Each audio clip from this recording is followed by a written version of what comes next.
नमस्ते दोस्तों, तो आज आपको एक बड़ी ही अचंभित एवं अनोखी कहानी सुनाऊंगा जिसमें आपको कुछ अनसुनी एवं रहस्यमय बातें बताई जाएगी। तो आइए जानते हैं कुछ खतरनाक रहस्यमय कहानियां। तो कृपा करके वीडियो पूरी देखें ताकि आपको भी धर्म के प्रति रहस्यमय बातें की ज्ञान हो तथा इससे भी खतरनाक रहस्य जानने के लिए अभी इस चैनल को सब्सक्राइब करें ताकि और भी रहस्यमय कहानी सबसे पहले आप तक पहुँचे। धन्यवाद। तो आइए जानते हैं।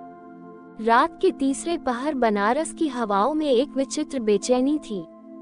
गंगा के घाट पर बैठे आचार्य वेदव्रत अपने हाथों में एक पुराना ताड़पत्र पकड़े हुए थे। वर्षों से वे वेदों और प्राचीन ग्रंथों के गूढ़ रहस्यों को उजागर करने का प्रयास कर रहे थे, पर आज उनके सामने जो पंक्ति थी वह उन्हें भीतर तक कंपा गई। तिमिर के जल में सत्य निहित है, परंतु उस सत्य तक पहुंचने वाला स्वयं को खो बैठता है। आचार्य ने ये पंक्ति एक खंडहरनुमा मंदिर की दीवार के पीछे गिरे हुए एक पांडुलिपि पात्र में पाई थी। जैसे ही उन्होंने उस पंक्ति को पढ़ा, घाट के पास बहती गंगा की धारा सहसा कुछ क्षणों के लिए थम सी गई। मंदिर की घंटियां बिना किसी स्पर्श के गूंज उठी। उन्होंने अपनी आंखें बंद की और ध्यानस्थ हो गए। कुछ क्षणों में उनके चित्त में एक दृश्य कौंधा, घना जंगल, एक धुंध से घिरा तालाब और उस तालाब के बीचों बीच एक प्राचीन वेदी जिसके चारों ओर काले कपड़े में लिपटे हुए 4 व्यक्तियों के साए मंडरा रहे थे। सहसा आचार्य की समाधि टूट गई। उन्होंने आंखें खोली और दृढ़ स्वर में कहा, अब समय आ गया है तिमिरताल के रहस्य को उजागर करने का। अगली सुबह आचार्य वेदव्रत अपने 2 प्रमुख शिष्यों आर्यन और मीरा को अपने आश्रम में बुलाते हैं। आर्यन कर्मकांड और मंत्र विज्ञान का विद्वान है, जबकि मीरा पुरातत्व और शास्त्रों की ज्ञाता। दोनों ही अपने गुरु के प्रति पूर्ण समर्पण रखते हैं। वेदव्रत कहते हैं, एक स्थान है उत्तराखंड की पहाड़ियों में तिमिरताल। शास्त्रों में कहीं उसका नाम नहीं, परंतु कुछ रहस्यमयी पंक्तियां बार बार उसकी ओर संकेत करती हैं। मेरा मन कहता है वहाँ एक महान अधूरी साधना की प्रतीक्षा है। मीरा बोली, गुरुदेव, यदि वहाँ कोई शक्ति प्रतीक्षा कर रही है तो वही या तो रशन की योग्य होगी या विनाश के। आर्यन ने प्रश्न किया, किन शास्त्रों में उसका उल्लेख है? आचार्य ने पांडुलिपि उनके सामने रख दी और बोले, ये ताड़पत्र नास्तिक तंत्र का भाग है जिसे वैदिक परंपरा में अस्वीकार किया गया था, परंतु इसके भीतर जो ज्ञान है वह अधूरे सत्यों का दर्पण है। तीनों ने उसी क्षण तय किया वे तिमिरताल की यात्रा पर निकलेंगे। तीनों हिमालय की गोद में स्थित एक छोटे गांव देवकुंड पहुंचे।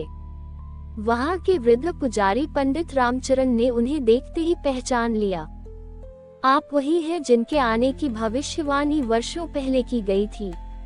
तिमिरताल की राह कोई साधारण पथ नहीं, वहां जाना रात्रि को देवताओं की नींद तोड़ना है।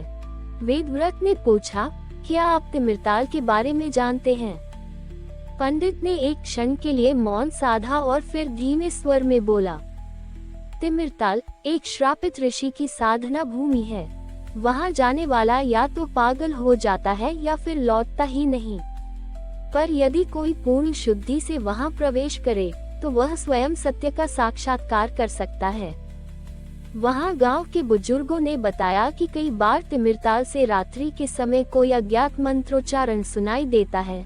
जल के भीतर से नीली रोशनी उठती है और पक्षी वहां कभी नहीं जाते। मीरा ने उत्सुकता से पूछा, क्या कोई वहां गया है हाल ही में? पंडित ने कहा, 3 वर्ष पहले एक तांत्रिक वहां गया था, नाम था भैरवदत्त। उसके जाने के बाद से तालाब और भी अशांत हो गया है। क्या आचार्य वेदव्रत और उनके शिष्य उस श्रापित स्थल की ओर कदम बढ़ा पाएंगे?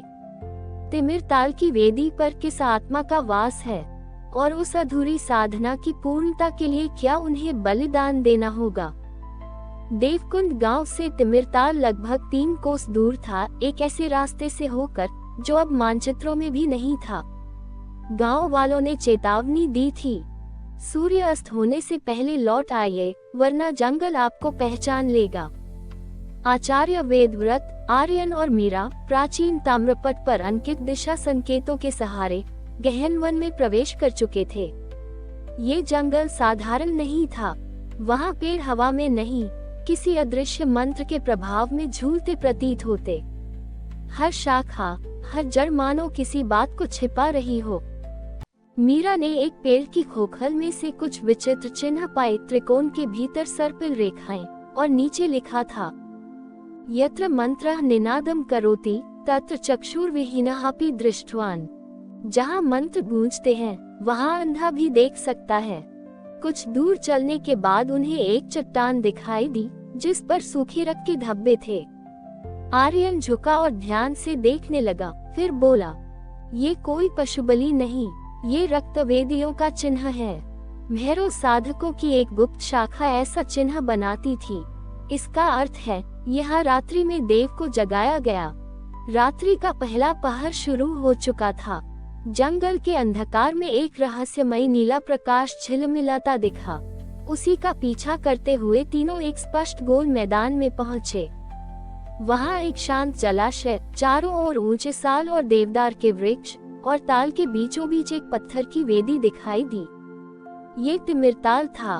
तालाब के चारों ओर भूमि पर कुछ शब्द खुदे हुए थे, यो निष्ठावान सएव स्वप्नातीतम साक्षात करोति। जो निष्ठावान है वही स्वप्नों से परे सत्य को देख सकता है। वेदव्रत ने मंत्रोच्चार किया। उस क्षण जल लहराया और वेदी से एक छाया उठी, धुंध से बनी आकृति जिसके चारों ओर नीली ज्वालाएं नाच रही थी। छाया बोली, तुम वही हो जिसकी प्रतीक्षा युगों से हो रही थी, किंतु प्रवेश तभी मिलेगा जब तीनों में से कोई एक अपना चित्त यहाँ स्थिर करेगा। स्थायित्व के लिए बलिदान अनिवार्य है। मीरा कांपते हुए पीछे हटी, पर आर्यन ने आगे बढ़कर कहा, गुरुदेव, यदि साधना अधूरी है तो मुझे वह पूर्ण करने दें।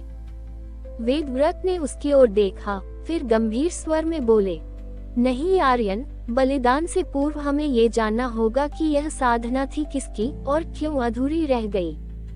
ये रहस्य ही इस श्राप का मूल है।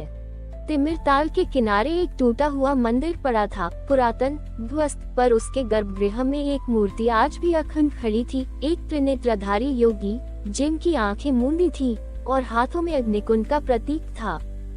मीरा ने कहा, यह न शिव है, न कोई ज्ञात देवता, ये प्रतीक अज्ञात उपासना का है। वेदव्रत ने ध्यानस्थ होकर उस मूर्ति के पास रखा एक पत्थर उठाया। उसके नीचे दबा था एक पत्र, धुंधला पर स्पष्ट शब्दों में लिखा था, मैं भैरवदत्त, शापित योगी, जिन्होंने तिमिर की आराधना की। जब देवता मौन हो जाते हैं तब तिमिर बोलता है। मैं सत्य तक पहुंच गया था, पर वह सत्य मुझे निगल गया। पत्र के अंत में लिखा था, जो भी इस साधना को पूर्ण करेगा वह 3 प्रश्नों का उत्तर दे। सत्य क्या है? सत्य क्यों छिपा है? क्या तुम स्वयं को खो देने को तैयार हो? आचार्य ने पत्र मोड़कर कहा, अब हमें तिमिर की साधना को समझना होगा, पर प्रश्न यह है, क्या हम तीनों में कोई एक अपना अस्तित्व खोने को तैयार है? क्या तिमिर की साधना अधूरी इसलिए रह गई क्योंकि सत्य जानने का साहस ही मृत्यु को आमंत्रण है? क्या तिमिरताल की आत्मा किसी दिव्य रहस्य की रक्षक है या रक्षक के रूप में कोई राक्षस है? तिमिरताल की शांत सतह अब धीरे धीरे कंपन करने लगी थी। आचार्य वेदव्रत ने वेदी के सामने बैठकर ध्यानस्थ मुद्रा में त्रय बीज मंत्र का उच्चारण शुरू किया। ओम अज्ञाताय नमः, ओम सत्य स्वरूपाय नमः, ओम तिमिरेश्वराय नमः। ताल के जल से एक हल्का कुहासा उठा और वेदी के चारों ओर एक वृत्त आकार लेने लगा, नीली धधकती लपटों वाला मंत्रमंडल। जैसे ही मंत्र पूर्ण हुआ, जल 2 भागों में विभाजित हो गया और एक पथ वेदी तक जा पहुंचा। मीरा की आंखों में भय और कौतूहल दोनों था। वह धीमे स्वर में बोली, यह मंत्रमंडल वैदिक नहीं है, इसका उद्गम तांत्रिक त्रिकाल मार्ग से है। आर्यन ने उत्तर दिया, त्रिकाल मार्ग, जिसमें साधक भूत, वर्तमान और भविष्य तीनों कालों की साधना करता है। आचार्य बोले, इस वेदी में प्रवेश करने से समय रेखा टूट जाएगी। हम जब लौटेंगे तब तक हो सकता है कि संसार बदल चुका हो, या हम स्वयं। तीनों वेदी की ओर बढ़े। जैसे ही उन्होंने पथ पार किया, जल के स्पर्श से उनकी चेतना स्थिर होने लगी और फिर वे तीनों अंधकार में गिरते चले गए। जब वे होश में आए, वेदी के चारों ओर एक विचित्र प्रकाश था, न दिन का न रात का। समय रुक गया था। एक रहस्यमयी आकाशगंगा उनके चारों ओर घूम रही थी और बीच में खड़ा था एक दिव्य पुरुष, जिसके शरीर का आधा भाग जला हुआ था और आधे पर चंद्र धूल बसी थी। उसने कहा, मैं कृतव्रत त्रिकालमार्गी, जो सत्य को जानने चला और स्वयं सत्य बन गया। तुम तीनों यहाँ इसलिए आए हो क्योंकि तुम्हारे भीतर अभी भी प्रश्न शेष हैं। ये स्थान उन सभी का है जो उत्तर की कीमत जानते हैं। कृतव्रत ने तीनों की ओर देखा और कहा, प्रथम द्वार भूतकाल है, वहाँ से सत्य की छाया निकली थी। जाओ और उस ऋषि को खोजो जिसने तिमिर की पहली साधना आरंभ की थी। अचानक वे एक बार फिर गिरते गए और अब वे सतयुग में थे। चारों ओर स्वर्णिम प्रकाश था, धरती गूंजती हुई वेदों के स्वरों से भर रही थी। एक विशाल यज्ञ कुंड के सामने एक गंभीर ऋषि बैठे थे, उनकी जटा गगन छू रही थी और नेत्रों से अग्नि निकल रही थी। वेदव्रत पहचान गए, ये है ऋषि रैवतक, जिन्होंने सत्य की साधना प्रारंभ की थी।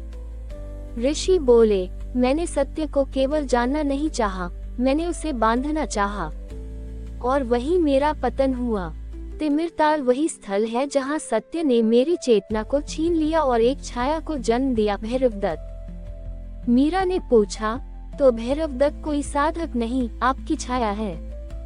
ऋषि ने उत्तर दिया, हाँ, मेरी जड़ता, मेरा अभिमान, मेरी अधूरी साधना का दर्प वही भैरवदत्त बना।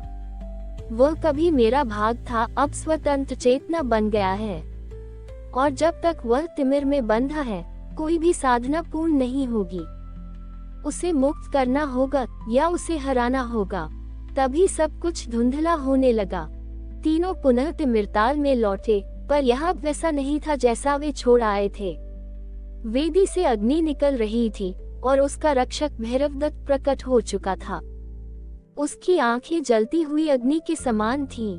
वह बोला, तुम्हारा साहस सराहनीय है, पर तुम सत्य को नहीं समझते। सत्य वह नहीं जो उजाला दिखाए, वह है जो अंधकार में जलता रहे। वेदव्रत ने उत्तर दिया, सत्य स्वयं को छुपाता नहीं, केवल हम देखने से डरते हैं। भैरवदत्त ने क्रोध से अट्टहास किया, तो आओ और मेरा अंतिम प्रश्न सुनो। यदि तुम्हें अपने अस्तित्व को मिटाकर दूसरों को सत्य देना हो, तो क्या तुम स्वयं को त्याग दोगे?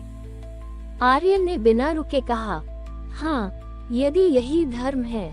उस क्षण भैरवदत्त की देह कांपने लगी, उसकी चेतना फटने लगी।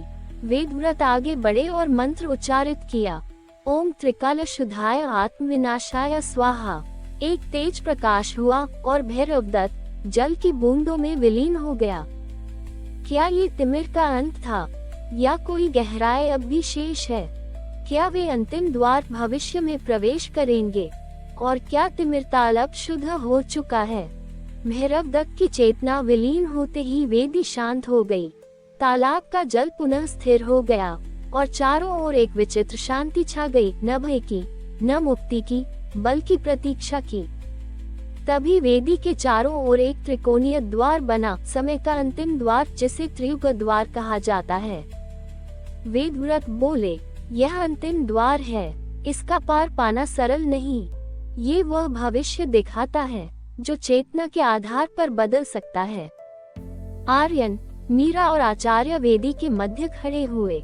जैसे ही वे आगे बढ़े, द्वार ने उन्हें निगल लिया और एक नई भूमि प्रकट हुई। वे एक उजड़े हुए नगर में खड़े थे। सब कुछ जला हुआ, टूटा हुआ था। मंदिर ध्वस्त थे, वेदशाला सूनी थी और कोई जीवित प्राणी नहीं दिखता था। चारों ओर केवल राख थी और एक शिला, जिस पर लिखा था, ये वह भूमि है जहाँ धर्म चुप हो गया, सत्य मौन हो गया और तिमिर फिर जाग गया। मीरा फूट पड़ी, क्या ये वही पृथ्वी है? क्या हम सब नष्ट हो चुके? एक धुंधली आवाज सुनाई दी, नहीं, ये वह भविष्य है जो तब घटेगा जब तिमिर को केवल हराया जाएगा, समझा नहीं जाएगा। एक आकृति प्रकट हुई, एक वृद्ध स्त्री जिसके नेत्रों में ब्रह्मांड जैसा विस्तार था। वह बोली, मैं कालस्वर, समय की अंतिम संतति। मैं वह हूँ जो भविष्य की चेतना को सुरक्षित रखती हूँ। वह आगे बोली, भैरवदत्त के विलीन होने से चेतना शुद्ध हुई, परंतु तिमिर अभी भी शेष है। वह तब तक जीवित रहेगा जब तक लोग सत्य से भागते रहेंगे। तुम्हारे पास एक विकल्प है, या तो भविष्य को बदले बिना लौट जाओ, या इस राख में अग्नि का बीज बोओ ताकि नया युग जन्म ले सके।